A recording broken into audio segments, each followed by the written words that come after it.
नमस्कार, अभिनंदन, स्वागत आप सभी का मौसम तक चैनल पर। मैं हूं देवेंद्र त्रिपाठी। यह है अगले 3 दिनों के मौसम पूर्वानुमान का वीडियो। दोस्तों, आज लेट हो गया है ये वीडियो अपलोड करने में और इसमें बात 31 दिसंबर यानी आज और उसके बाद 1 और 2 जनवरी की करूंगा। सबसे पहले आप सभी को नए साल की बहुत-बहुत शुभकामनाएँ। मेरी ये कामना है कि इस नए साल में आपके लिए मौसम बेहद खुशनुमा रहे, अनुकूल रहे, खेती के लिए अनुकूल रहे, मानसून अच्छा हो, ये मेरी शुभकामनाएँ आप सभी के लिए हैं, हम सभी के लिए हैं, देशवासियों के लिए हैं। और बात करें अगर मौसमी सिस्टमों की दोस्तों, तो डब्ल्यूडी जो यहाँ पर बना हुआ था, उसका इम्पैक्ट अब वेस्टर्न हिमालयन रीजन पर कुछ जगहों पर दिखाई दे रहा है।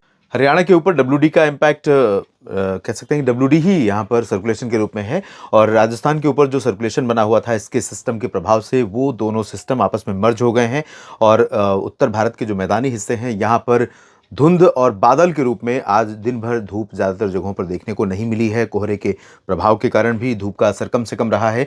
पश्चिमी राजस्थान और पश्चिमी पंजाब के कुछ हिस्सों में ज़रूर धूप दिखाई दी है। इसके अलावा जो उत्तर पश्चिमी ठंडी हवाएं यहाँ पर चलनी शुरू हुई हैं, कुछ हवाएं इनमें से थोड़ा उत्तर प्रदेश और दिल्ली, दक्षिणी हरियाणा, पूर्वी पंजाब और पूर्वी राजस्थान और उत्तर प्रदेश से लेकर बिहार और झारखंड तथा पश्चिम बंगाल के पश्चिमी हिस्सों, ओडिशा, छत्तीसगढ़, उत्तरी मध्य प्रदेश के हिस्सों को भी प्रभावित कर रही हैं। लेकिन इन्हीं हवाओं में मिल रही हैं ये आर्द्रता वाली हवाएं जो कि बंगाल की खाड़ी से चल रही हैं यहाँ से और अरब सागर के ऊपर से पहुंच रही हैं। तो बहुत मिला-जुला असर देखने को मिल रहा है। और आज कुछ उत्तरी क्षेत्रों में यहाँ पर अगर तापमान की मैं बात करूँ, अधिकतम तापमान की, तो वो ज़्यादातर जगहों पर बिलो नॉर्मल रिकॉर्ड किया गया है। खासतौर पर गुजरात में ये जो रीजन मध्य क्षेत्र है, अहमदाबाद, वडोदरा का, इंदौर, जन और देवास, जबलपुर का मध्य प्रदेश में, साथ ही साथ पेंड्रा रोड, रायपुर, इधर छत्तीसगढ़, ओडिशा में, इसके ऊपर के जो हिस्से हैं इन सभी भागों में अधिकतम तापमान 17 से 21-22 डिग्री के बीच रिकॉर्ड किया गया है, जो कई जगहों पर, खासतौर पर इन भागों में सामान्य से कम है और इसी वजह से दिन में ठंडक काफ़ी बनी हुई है। और पूर्वोत्तर भारत में थोड़ी बहुत वर्षा आज संभावित रही है, पता नहीं अभी तक हुई है नहीं है, मैंने ये देखा नहीं है, लेकिन चांसेस बहुत ब्लीक हैं, बहुत कम संभावनाएं बारिश की हैं। हालांकि अरुणाचल प्रदेश के जो हायर हिल्स हैं यानी ऊंचाई वाले जो पर्वतीय क्षेत्र हैं, यहाँ पर क्योंकि डब्ल्यूडी का प्रभाव रहेगा थोड़ा सा, तो इस वजह से यहाँ पर कुछ स्नोफॉल होने की संभावना बन सकती है। बाकी पूर्वोत्तर में तो फिलहाल ड्राई वेदर रहेगा। दक्षिण भारत के क्षेत्रों में भी, यहाँ पर तमिलनाडु के दक्षिणी हिस्सों में और केरल तथा लक्षद्वीप और पुदुचेरी में कहीं कहीं पर हल्की वर्षा की संभावना है, क्योंकि यहाँ पर जो लो प्रेशर एरिया बना हुआ है, निम्न दबाव का क्षेत्र, वो इंटेंसिफाई हो रहा है और अभी जो मॉडल इंडिकेट कर रहे हैं ये उत्तर पश्चिमी दिशा में आगे बढ़ेगा, लेकिन इसका प्रभाव भारत के पश्चिमी घाट पर और मध्य भारत में आने वाले दिनों में दिखाई दे सकता है, ऐसा अनुमान है। इसके साथ साथ एक सर्कुलेशन, एक लो प्रेशर एरिया यहाँ पर बना हुआ है जो बंगाल की खाड़ी का दक्षिण पूर्वी रीजन है यहाँ पर, लेकिन इसका प्रभाव अभी तक डायरेक्ट तो खैर दोनों सिस्टमों का प्रभाव नहीं पड़ रहा है, सीधा प्रभाव नहीं पड़ रहा है, लेकिन जिस तरह से हवाएं ये सिस्टम थ्रो कर रहे हैं, ये सिस्टम थ्रो कर रहा है या वो दूसरा सिस्टम हवाओं को आकर्षित कर रहा है, ऐसे में ये जो हवाएं ऊपर की तरफ बढ़ रही हैं भारत के ऊपर प्रायद्वीपीय क्षेत्रों से होकर के, इनमें निरंतरता बनी रहेगी और यही निरंतरता और यहाँ पर बढ़ती हुई नमी आने वाले दिनों में मध्य भारत और दक्षिण भारत के कई राज्यों में बारिश का कारण बन जाएगी, पूर्वी भारत के क्षेत्रों में भी। बात करते हैं 1 जनवरी की यानी नए साल के पहले दिन की। 2024 का पहला दिन कैसा रहेगा, तो यहाँ पर आप देखिए मध्य भारत के क्षेत्रों में जो मध्य प्रदेश में संभावना 30 दिसंबर से ही थी, उसमें थोड़ा डिले होता चला जा रहा है। यानी ऐसा नहीं है कि बारिश नहीं होगी, जो पैटर्न दिख रहा था 30 दिसंबर से लेकर 4 और 5 जनवरी के बीच में, वो थोड़ा सा एक्सटेंड हो रहा है। यानी अब वो हमें 31 और आज कुछ जगहों पर यहाँ बादल रहे होंगे और कुछ इलाकों में थोड़ी बहुत बूंदाबांदी हो सकता है, हुई हो, संभावना थी, ऐसी प्रोबेबिलिटी थी, लेकिन अभी तक इसका डेटा मैंने देखा नहीं है कि बारिश हुई है कि नहीं छत्तीसगढ़, मध्य प्रदेश में छतरपुर, खजुराहो और आसपास के हिस्सों में।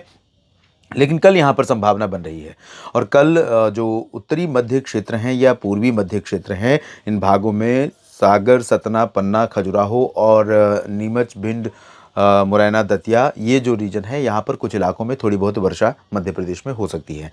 छत्तीसगढ़, ओडिशा, झारखंड, पश्चिम बंगाल, बिहार में ड्राई वेदर रहेगा। उत्तर प्रदेश में भी शुष्क मौसम रहेगा और यहाँ पर दोस्तों आपको बता दें कि जो हवाएं ठंडी वाली पश्चिमी पंजाब और राजस्थान के ऊपर चल रही हैं, ये हवाएं थोड़ा सा ऐड कर रही हैं अपनी ठंडक इन क्षेत्रों में, उत्तर प्रदेश से लेकर बिहार तक। तो बिहार में काफ़ी दिनों के बाद तापमान में कमी आनी शुरू हुई है और यहाँ पर चंपारण के नीचे, चंपारण के ऊपर जो शिवहर, मधुबनी, सीतामढ़ी से लेकर के पूर्णिया, कटिहार और किशनगंज, खगड़िया, अररिया का रीजन है, यहाँ पर मौसम काफ़ी गर्म बना हुआ है। लेकिन बाकी रीजन में दरभंगा, भागलपुर और नवादा, बक्सर, कैमूर, गया से लेकर नालंदा, इन सभी क्षेत्रों में कई जगहों पर तापमान में कमी आनी शुरू हुई है। कल से, आज से कमी आनी शुरू हुई है। कल भी यहाँ पर कमी आने की संभावना है, तो कल कोहरा भी दिखेगा, मौसम भी ठंडा रहेगा। झारखंड और पश्चिम बंगाल के भी कुछ हिस्सों में तापमान में गिरावट होने की संभावना दिख रही है। महाराष्ट्र और गुजरात में कोई ज़्यादा चेंज मौसम में नहीं है। हालांकि ठंडी हवाओं के असर के बढ़ने के कारण कच्छ और सौराष्ट्र के कुछ हिस्सों में द्वारका तक तापमान में गिरावट हो सकती है। पाटन, मेहसाना, साबरकांठा, बनासकांठा में भी तापमान में कुछ कमी आने की संभावना दिखाई दे रही है। और दक्षिण भारत के क्षेत्रों की तरफ चलें तो यहाँ पर जैसे जैसे ये हवाएं स्ट्रेंथन होंगी, प्रभावशाली होंगी, नमी उस लेवल पर लेकर पहुंचेंगी जहां पर क्लाउड फॉर्मेशन होता है, यानी बादल बनने की प्रक्रिया होती है, जिसे हम निचला क्षोभ मंडल कहते हैं। इस जगह पर जैसे ही हाइट पर, फ्रीजिंग पॉइंट पर पहुंचेगी ये नमी ज़्यादा मात्रा में, तो बादल बनने शुरू होंगे और ये बादल मूव करने शुरू करेंगे ऊपर की तरफ। और अनुमान ये है, मेरा अनुमान ये है कि आने वाले दिनों में ये जो कंडीशन है धीरे धीरे प्रिवेल करेगी और आगे और इलाकों तक बढ़ेगी, तो महाराष्ट्र के क्षेत्रों में भी बारिश आने वाले दिनों में देखने को मिल सकती है। फिलहाल केरल और तमिलनाडु में लाइट रेन कहीं कहीं पर हो सकती है। लक्षद्वीप में भी कुछ स्थानों पर हल्की वर्षा की संभावना दिखाई दे रही है। पूर्वोत्तर में सिमिलर कंडीशन रहेगा मौसम का, जैसा आज वैसा कल। और 2 जनवरी को देखिए, 2 जनवरी को ये सिस्टम थोड़ा-सा उत्तर की तरफ मूव करता हुआ दिख रहा है और ये दक्षिणी मध्य या कह सकते हैं कि दक्षिणी मध्य भागों के ऊपर ये अरब सागर में रहेगा तीसरे दिन। और हो सकता है कि इसी दौरान कल और परसों के बीच में ये वेल मार्ग यानी गहरे निम्न दबाव के क्षेत्र में तब्दील हो जाए और स्ट्रेंथन होने के कारण ये हवाओं को और ज़्यादा निरंतरता के साथ ऊपर की तरफ लेकर आएगा। तो यहाँ जब ऊपर हवाएं पहुँचेंगी तो महाराष्ट्र तक बादल पहुंचने शुरू हो जाएंगे। कर्नाटक, केरल और तमिलनाडु में कुछ स्थानों पर, लक्षद्वीप में कई जगहों पर वर्षा होगी और लक्षद्वीप में आइलैंड्स जितने हैं यहाँ पर जो सी कंडीशन है वो काफ़ी रफ बनी रहेगी। बाकी जगहों पर, तमिलनाडु को छोड़कर बाकी जगहों पर ड्राई वेदर रहेगा, चाहे उत्तरी आंतरिक कर्नाटक या तेलंगाना और आंध्र प्रदेश का क्षेत्र हो। यहाँ ओडिशा और छत्तीसगढ़ में ड्राई वेदर रहेगा। महाराष्ट्र में सभी जगहों पर शुष्क मौसम रहेगा 2 जनवरी को। गुजरात, राजस्थान, पंजाब, हरियाणा और इधर बिहार, झारखंड, पश्चिम बंगाल, पूर्वोत्तर में अधिकांश जगहों पर शुष्क मौसम। लेकिन मध्य प्रदेश के उत्तरी पूर्वी क्षेत्रों में ग्वालियर से लेकर सागर, सतना, पन्ना, खजुराहो, सीधी, सिंगरौली तक और झांसी, ललितपुर, कानपुर, महोबा, चित्रकूट से लेकर फतेहपुर, कौशाम्बी, प्रयागराज, वाराणसी, गाजीपुर, मऊ, चंदौली, आजमगढ़ और जौनपुर, प्रतापगढ़, इन भागों में कुछ स्थानों पर वर्षा की संभावनाएं बन सकती हैं। उत्तर भारत में दिल्ली और एनसीआर से लेकर हरियाणा, पंजाब, इन सभी क्षेत्रों में कोहरा घना होता रहेगा। और कोहरा मैं आपको बता दूं कि आज तो नीचे की तरफ ज़्यादा था, कल से ऊपर की तरफ ज़्यादा होगा। यानी जो पंजाब और हरियाणा का तराई वाला रीजन है, दिल्ली में थोड़ा कमी आएगी लेकिन फिर भी रहेगी संभावना। और उत्तर प्रदेश का जो तराई वाला रीजन है और बिहार के पश्चिमी तराई वाले रीजन, यहाँ पर कई जगहों पर घना कोहरा छा सकता है। देहरादून से लेकर मसूरी, नैनीताल के बीच में भी कोहरा छाने की संभावना दिख रही है। पूर्वोत्तर भारत में फिलहाल मौसम शुष्क बना रहेगा। इस वीडियो में अभी इतना ही। आप मेरे साथ जुड़े रहिएगा मौसम तक चैनल और न्यूज़ मीडिया मंच पर। धन्यवाद।